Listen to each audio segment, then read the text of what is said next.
Në qoftë se unë iki, s'po përmend emra, në qoftë se unë iki në një supermarket tani, unë kam një problem me kalamajt e mi që nuk di çfarë lëngu frutash të blej. Sepse janë vetëm qelbësira sheqernash. Në qoftë se, pse unë jam i detyruar, sepse e di që të gjitha ato lëngjet i fut një kompani në Shqipëri. Edhe pse janë 18 lëngje të numëruara. Qoftë unë ikiti në supermarket në Shqipëri, nuk duhet të shoh vetëm një lloj çaj. Unë pi çaj shumë. Po duhet të shoh edhe të tjera zgjidhje. E ke vënë pse të gjitha shiko. Pse të gjithë koset e firmave shqiptare kanë një shije?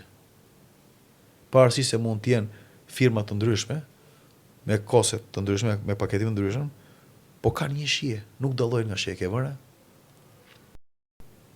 Ti jam sinqert, jam pak fanatike e shijeve dhe nuk parash blesh shumë produkte që ndryshojnë nga. Po duhet jetë vërtet. Tani që mendoj. Shikoje, provoje. Në të gjithë koset, pavarësisht nga paketime nga merr firmës, kanë të njëjtën shije.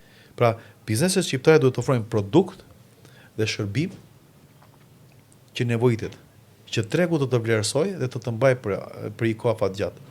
Po jo të kemi këtë idenë që po se bleja ti më kërciti mua, do vi tjetri, si punë me hotelet, si që është me lokalet.